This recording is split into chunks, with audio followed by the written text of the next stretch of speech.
भगवान भक्ति का प्यारा है।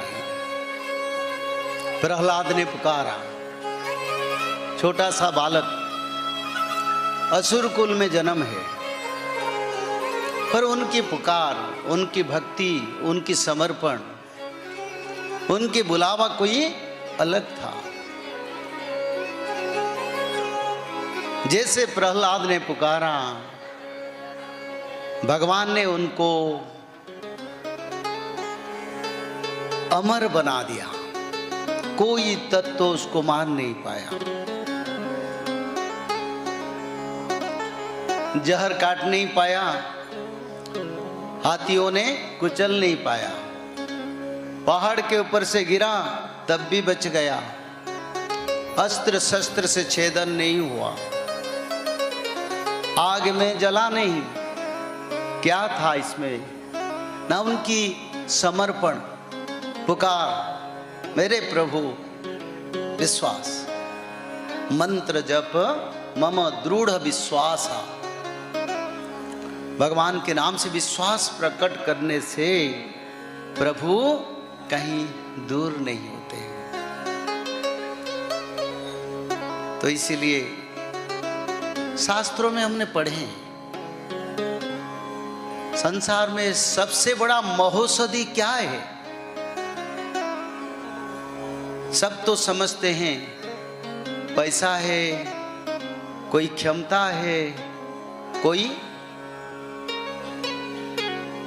दवाई भी हो सकता है, कोई योग्यता है, पर सबसे बड़ा महौषधि क्या है? सबसे बड़ा महौषधि भगवान से समर्पण। सारे दुनिया का तत्व सब अमंगल मंगल हो जाएगा जब प्रभु से हम समर्पण हो जाएंगे। कैसे समर्पण? ना समर्पण में ये रहना चाहिए, प्रभु ये शरीर आपकी है, ये मन आपकी है, ये कर्म आपकी है, मैं आपका हूँ, मेरा कोई नहीं है, मैं बेसहारा हूँ। और मैंने सुना हूं बेसहारा को अपने सहारा देते हैं, जिसका कोई नहीं है आप उनको रक्षा करते हैं। छोटे छोटे नौकर गरीबों को आप रजा बनाया, आप क्या नहीं कर सकते? अष्ट सिद्धि नवनिधि अणिमा लंघिमा सब आपकी बस में है। समग्र ब्रह्मांड चतुर्दिग कोटि ब्रह्मांड आपके अधीन है।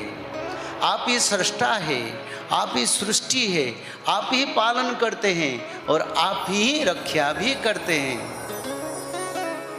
इसे भाव से एक बार गोविंद से समर्पण चल जाओ। कोई बोले देवी माता का पास जाने से शीघ्र हमारा बात होगा, कोई बोलते हैं पूजा जप तप करने से शीघ्र होगा, यानी मेरा काम आसान हो जाएगा। कोई बोलते हैं अगर भगवान का तंत्र मंत्र साधना से जाने से हमको फल प्राप्ति होगा। कोई बोलते हैं दवाई से जाने से, औषध खाने से, किसी आर्थिक स्थिति से हमारा अच्छा होगा। पर ये सब माया के कारण मनुष्य बोलता है। सच में संसार का सबसे कल्याण हमारी प्रभु जी से सिवा और कोई नहीं कर सकता, क्योंकि वो मंगलमय है, मंगल निधान है। तो इसीलिए किसका पास कहाँ जाऊं? जब इतने बड़े ठाकुर जी है तो उनकी समर्पण में जाऊं। नित्य भजन नित्य समर्पण, नित्य भजन नित्य समर्पण, नित्य भजन नित्य समर्पण। हर दिन भजन करो, हर दिन समर्पण करो। एक ना एक दिन प्रभु आएंगे और बताएंगे मैं तेरा सहारा हूँ, मैं तेरा रखवाला हूँ और मैं तेरे को कोई भी समस्या, कोई भी आपद विपद मुसीबत मैं ही रक्षा करूँगा। आप तो निर्भय होके विचरण करो। आनंद एक बार हरि हरि। जैसे पांडवों को प्रभु ने अभय वर दिया था। बोले समय तो चल रहा है, चाहे तुम वनवास जाओ, दुख आए, पर तुम्हारा कुछ नहीं होने वाला है। जिसका रक्षा करता सुदर्शनधारी स्वयं कृष्ण है, उनका कौन बिगाड़ेगा।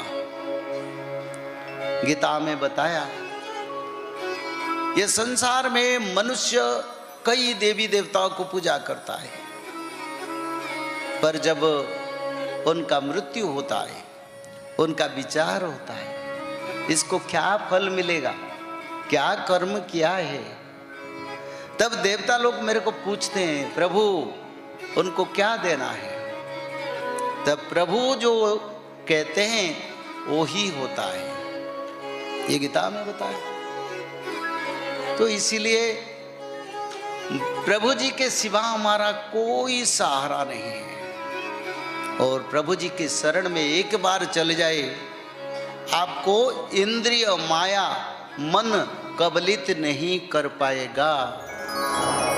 जो भगवत प्रेम में मगन है, जो भगवान को पहचाना है, भगवान को समझा है, वो कभी भी किसी समय दुखी नहीं होता, क्योंकि वो जानता है मेरा कोई रखने वाला है।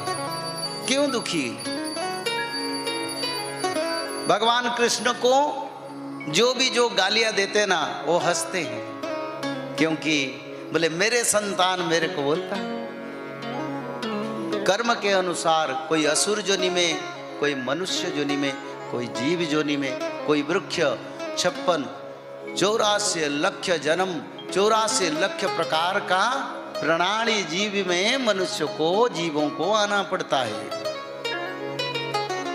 गालियां देते तो प्रभु हंसते हैं, अच्छा कहता है तो तभी भी मंद मंद स्मित हंस्य, क्योंकि प्रभु को पता है जो आज मेरे को गालियां देते हैं, एक ना एक दिन उनका कर्म जब अंत होगा, तब उनका विचार मैं ही करूंगा, मेरे सिवा और कोई नहीं है। इसीलिए गोविंद हंसते हैं, मुस्कुराहट देते हैं। जैसे शिशुपाल ने गालियां देता रहा, प्रभु हंसते रहे, पर पाप का अंत से पहले बोले शिशुपाल और ना बोलो, तेरा समय जा रहा है, बच जाओ। मैं चाहता हूं तू बच के रहो, तू भला मेरे को कितना गाली दे, पर मैं चाहता हूं तू बच के रहो, और ना बोलो। मैं तेरे माँ को वचन दिया हूं, सो वाणी तेरा मैं सह लूंगी, उससे आगे नहीं सहूंगी। सचेतन करते हैं, तभी वो अहंकार के कारण सचेतन नहीं हुआ, और सो वाणी का पूर्ण होने के बाद प्रभु सुदर्शन चक्र में उनको बद्ध किया। तो इसीलिए हमारी ठाकुर जी सबका रक्षा करते हैं।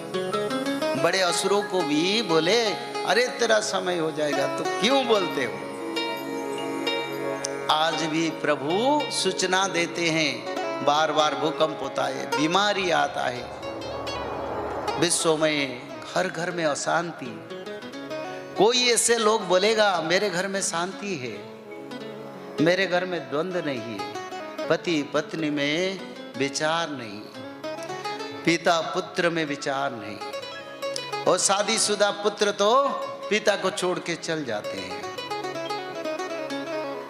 ये कैसा स्थिति है, ये क्या सूचना नहीं है। तो ऐसे समय है जिस समय भगवान कृष्ण का अनंत कृपा, ताकि उड़ीसा से करीब 2500 किलोमीटर दूर हम आए हैं और आपको बता रहे हैं समय के बारे में। ये जगन्नाथ जी का कृपा है, उसके सिवा और कुछ नहीं।